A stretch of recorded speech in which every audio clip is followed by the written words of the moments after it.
This is the Venator-Class Republic Attack Cruiser. This is the next in line of UCS ships that comes out this October. LEGO sent this early to us for review, so let's go ahead and get into it. This set comes with over 5,000 pieces. Spoiler, it's mostly gray, dark gray, and a little bit of red. All in all, I have a lot to say about this ship, good and bad. But I will say, compared to some other UCS sets, this one was a little bit more enjoyable than others. I'm looking at like the Millennium Falcon, for instance. I had a hard time building that set. I think I just kind of got bored with all the Technic. This does contain a lot of Technic framing inside, but it really wasn't that bad of a build. I was able to get it done while watching the entire prequel series, plus a few episodes of Clone Wars, and the help of my wife, of course. The ship comes with a lot of cool details that you see in the shows and in the movies, such as the 8 turbo lasers, the medium turbo lasers on the side. The engine on the back look absolutely great, and I love that it comes in that gunmetal gray look. It comes with only 6 stickers, which is kind of nice. However, I just don't think that UCS sets should have stickers at all. It personally kind of ruins it for me. But with only 6, and they're pretty large ones at that, I think it's okay. The ship comes with a lot of greeblings on the sides, which I think adds a really nice touch to it. And overall, just has a lot of detail. This ship is really recognizable. I'd argue that even some casual fans would at least recognize that it is a Star Destroyer, even if it isn't the normal Star Destroyer that you see in the original trilogy. So speaking of that Star Destroyer, I actually do not own that. So that UCS ship came out about 2 years ago or so,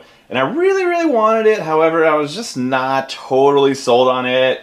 I thought I might end up picking it up on May the 4th, but I just never did. And I'm glad I didn't, because I would much prefer to have the Venator, because I am a prequels kid, I am a Clone Wars bro, you and me all the way. And I honestly don't know what else to really say about the set itself. When you see this set on a shelf, you're like, hey look, that's the Venator. Looks like it took a lot of time, looks pretty expensive, looks like a lot of pieces. And that's about it. So now we're gonna go ahead and get a little bit more into some of the issues that I have with it. So originally when rumors were coming out about the UCS Venator, I was really excited about it. It made me feel better about not getting the UCS Star Destroyer. I already know exactly where I want to put it. And I had my expectations really high. Now looking at the ship itself, I'd say, you know what? I think my expectations are mostly met on the exterior. However, I am a little bit more disappointed on the interior. From what I recall, the UCS Imperial Star Destroyer also kind of lacked in that department. You don't really see too much inside of that during the movies or show. But when it came to the UCS Venator, I was really excited for the feature that you see in the show. Oftentimes the Venator is able to open the big red doors there, and that's how you can release ARC 170 fighters, Jedi Interceptors, V-Wings, Republic Gunship, V-19 Torrents, D-95 Headhunters, the list goes on. When LEGO sends us a set earlier for review, I often try not to look at anyone else's input on it, and I don't even look at LEGO's own assets on the set, because I want to experience it for myself, try to get that really good opinion on it that's raw in my head. So when I was building this, I started to realize I don't think these doors are gonna open. I don't know if everyone else had already figured that out before or not, but I was very disappointed in that. I could understand why they chose not to include that. Maybe it just had to do with the structural integrity of the build inside. Also, if you did have to open the doors, then you'd have to put in a lot of detail inside to represent the docking bay. I still really want that in this set. That's such an important feature of the Venator, and I'm kind of surprised that they just totally neglected it. I know generally UCS sets don't have play features. The most I can really think about is like how the X-Wing can lock its S-foils into attack position. But you don't normally see any kind of movable features in a UCS ship. But this is one I would have actually liked to have seen. I would have displayed it open, and I probably would have made like a sea of gunships coming outside of it. That would have been really cool. Speaking of gunships, what's kind of funny about this set is it does come with a really tiny version of a gunship. Now, I have heard people complain about this gunship and how it really doesn't look that great. I think this is kind of the LEGO Star Wars designers doing this common theme that they do, where they have a UCS ship, but then like a smaller UCS ship in the back. So for instance, when you look at like the Super Star Destroyer, it comes with a tiny Star Destroyer, but then when you look at the Star Destroyer set, it comes with a tiny Tantive 4, and so on and so on. So I'm thinking, because the Star Wars design team has already made a UCS gunship, it would be fun to put a micro version of the UCS gunship to scale here. I would have to say that this micro UCS gunship with only like 4 or 5 pieces is still too big for scale. So I can't really imagine how you would make a better looking gunship unless maybe you printed it on like a 1x1 tile or something. Regarding the interior of the set, this does make me think of the Star Wars visual guides for all the starfighters I had as a little kid when Episode 2 and Episode 3 came out. And I used to study those books like I was about to take a test on it. I did whip out that book in preparation for this review, and yeah, I was a little bit disappointed. I wanted to see things like the core reactor. I definitely wanted to see the hangar bay. I just wanted to see more inside. I was really excited to like show my friends when they came over, like, hey, open this and you can see this cool docking bay. You can see the reactor bay where Maul like destroyed the hyperdrive engine. Or you could see where Ahsoka and Rex were fighting the clone troopers right after Order 66. That's kind of what I was hoping to get out of this set. In my head, when I heard that this set was coming out, I was really thinking more of like that Titanic set, right? Where they added little beds, a little pool, a little motor. I was hoping for something like that in this ship. And I don't know if my expectations were just too high or what, so I would like to know what you guys think about it. I will say I do like to end on positive notes, and I just absolutely love how it looks. It is definitely menacing. It definitely screams Clone Wars, and I am very, very happy to see more Clone Wars representation in Star Wars, especially in the UCS sets.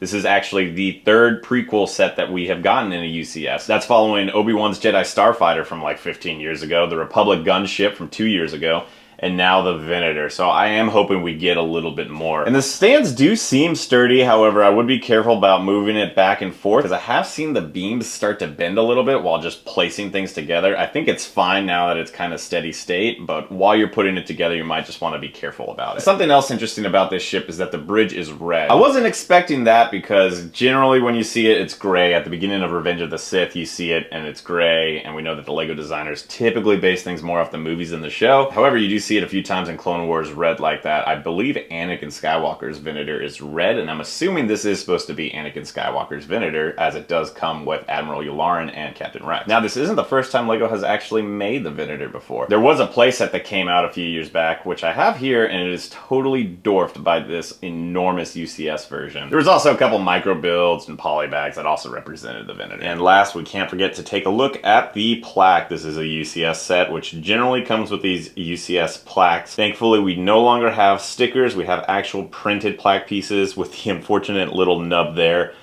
One day. And then check this one out. Over here, you get the printed Clone Wars 20-year anniversary. That looks really cool. You see it on the side of the box too as well. And then of course, room for the 2 exclusive figures that you get in this set. You get Phase 2 Captain Rex / Commander Rex and Admiral Yularen, which is really exciting. Now, when it comes to Admiral Yularen, this is pretty exciting. For the first time I can really remember, you get the dual molded legs for a naval officer, at least for the Republic. So that looks pretty cool, and he does get a dual-sided face. Look at that. That's stoic Yularen, excited Yularen. I kind of like that.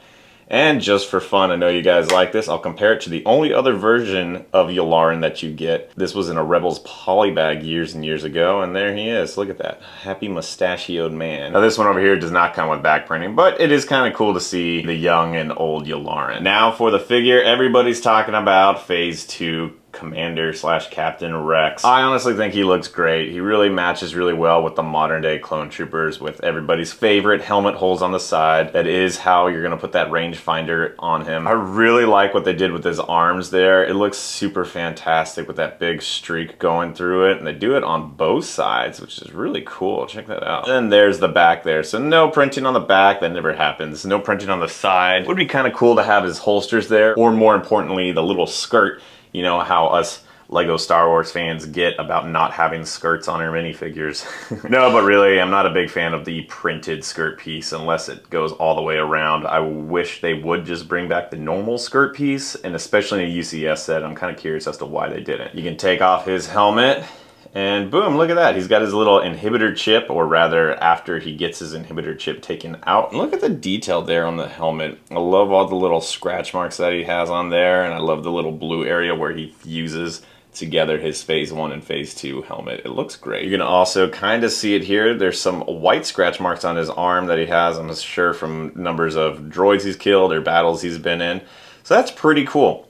Now, I know what you all really want to see is the comparison of this Phase 2 Captain Rex to this Phase 2 Captain Rex. And I gotta say, I do think the 2013 one still just barely beats it. There are aspects that are better about the new 2023 one. Like, I do actually enjoy his torso and arm printing, but I definitely prefer this one's helmet. It just looks a little bit cleaner. It looks more like Captain Rex from the show. And plus this one's wearing a skirt, so you gotta like that. Now we'll go ahead and take off his helmet. Oh yeah, I forgot how bad these animated faces look. So this one over here looks much better, obviously. However, I do like the little scruff he's got, so that's pretty cool too. And here I swapped the helmets around just so you kind of get an idea how different they look. I don't know.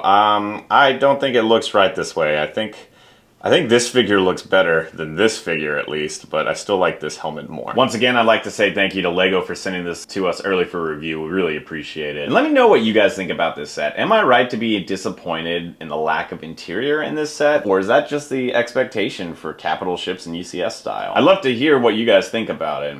Catch you next time.